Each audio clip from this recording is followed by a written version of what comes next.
Halo pemirsa GBR TV dari Sabang sampai Merauke, dari Miangas hingga Pulau Rote.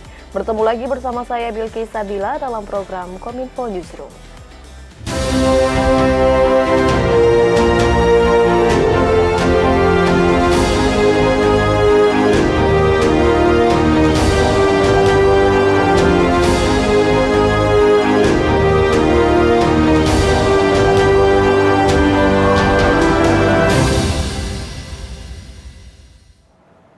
Inilah Kominfo Newsroom selengkapnya. Pemirsa, pejabat Gubernur DKI Jakarta Heru Budi Hartono mengimbau perusahaan swasta serta pelajar untuk dapat menerapkan kebijakan bekerja dari rumah selama pelaksanaan konferensi tingkat tinggi ASEAN pada 5 hingga 7 September mendatang. Hal ini disampaikan Heru Budi secara daring dalam dialog Forum Merdeka Barat 9 dengan tema Kota Cerdas ASEAN Tingkatkan Kualitas Hidup.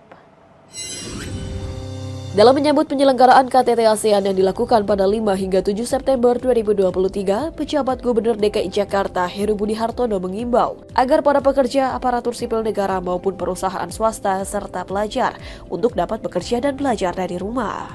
Hal ini dalam upaya menghindari kepadatan lalu lintas sekaligus menjaga kelancaran selama KTT ASEAN ke-43. Untuk itu, Heru Budi akan membuat keputusan instruksi gubernur mengenai kerja dari rumah. Di luar dari organisasi Pemda DKI, kami menghimbau untuk bisa memberikan sumbangsih kelancaran KTT ASEAN yang akan dilaksanakan tanggal 5 sampai 7 September, maka pihak-pihak swasta bisa memulai memikirkan misalnya work from home masing-masing dengan kebijakan masing-masing. Tapi kalau di wilayah Pemda DKI, saya akan memastikan membuat keputusan instruksi gubernur bahwa misalnya sekolah, gedung-gedung Pemda yang di sekitar titik-titik lokasi nanti tempat kegiatan akan kami lakukan work from home. Tapi sekali lagi untuk yang di luar dari perangkat daerah, swasta dan lain sifatnya adalah edaran dan himbauan. Selain itu, imbauan kepada para pekerja, Pemprov DKI Jakarta telah melakukan berbagai persiapan untuk mengantisipasi kemacetan saat acara KTT ASEAN ke-43 berlangsung, dengan menambah jumlah armada bus Transjakarta. Selain itu juga ada dukungan dari kereta MRT serta LRT yang sebentar lagi akan mulai beroperasi pada akhir Agustus. Dalam hal infrastruktur, Pemprov DKI Jakarta juga telah melakukan perbaikan dan peningkatan kualitas jalan raya, jembatan, dan fasilitas umum lainnya. Beberapa di antaranya adalah ruas jalan di kawasan Sudirman, Tamrin, dan Gatot Subroto. Jadi pada kesempatan ini saya minta maaf kepada seluruh masyarakat, kadang kala malam hari terganggu, seperti sekarang sudah masuk ke Gatot Subroto, sekarang sudah masuk Jalan Kuningan Rasuna Said, itu kan sudah dirapikan, dimuluskan. Jadi nanti kalau siapa saja yang pagi hari naik sepeda, naik motor, jalan kaki, ya mudah-mudahan mulus. Dan tentunya ini harus kita rawat. Caranya bagaimana? Ya, tonase kendaraan-kendaraan harus diperhatikan untuk tidak melanggar aturan, supaya ini punya umur yang lebih panjang. Sebagai informasi, tahun 2023 adalah kali kelima Indonesia memegang keketuaan ASEAN. Sebelumnya Indonesia pernah menjabat sebagai ketua ASEAN pada tahun 1976, 1996, tahun 2003, dan tahun 2011. Sebagai Ketua ASEAN 2023, Indonesia berkomitmen untuk mengokohkan persatuan melalui KTT ke-43 ASEAN pada tanggal 5 hingga 7 September 2023 di Jakarta. Selain negara-negara Asia Tenggara, KTT ASEAN juga akan dihadiri sejumlah negara tamu yang rutin hadir, seperti China, Korea Selatan, Jepang, Australia, dan Selandia Baru.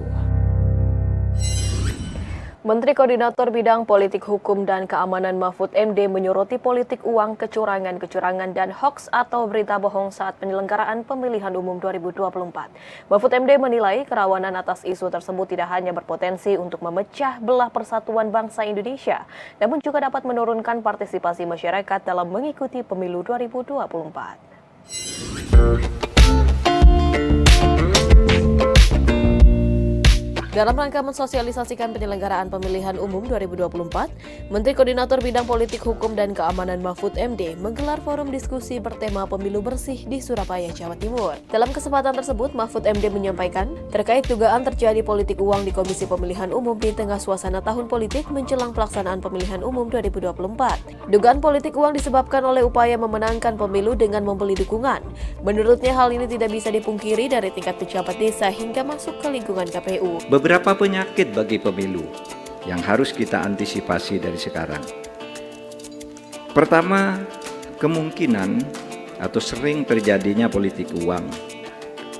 Politik uang yaitu upaya memenangkan pemilu melalui pembelian dukungan. Banyak ada yang borongan melalui botoh-botoh, melalui pejabat-pejabat di desa, di kecamatan, di KPU. Banyak loh di KPU meskipun sudah independen. Karena KPU itu bukan hanya di Jakarta, itu ada sampai ke daerah, bahkan ke tingkat TPS itu sebenarnya orang-orangnya KPU semua. Di sisi lain, Menko Polhukam juga menyinggung banyaknya hoaks atau berita bohong yang beredar di media sosial yang berpotensi memecah belah serta menimbulkan polarisasi di tengah masyarakat. Oleh sebab itu, ia mengingatkan masyarakat untuk senantiasa bijak menyikapi berbagai kabar, khususnya menyangkut politik yang beredar di media sosial. Tidak bisa atas nama demokrasi lalu orang memecah-mecah kehidupan bangsa dan negara kita. Membuat fitnah, mencaci maki sesukanya dan sebagainya atas nama demokrasi, atas nama hak asasi.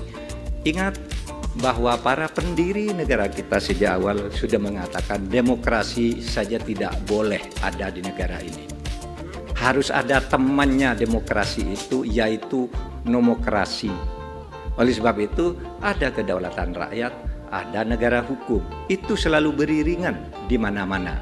Oleh sebab itu ini yang akan kita tegakkan. Demokrasi kita kembangkan sebaik-baiknya, nomokrasi kita tegakkan selurus-lurusnya.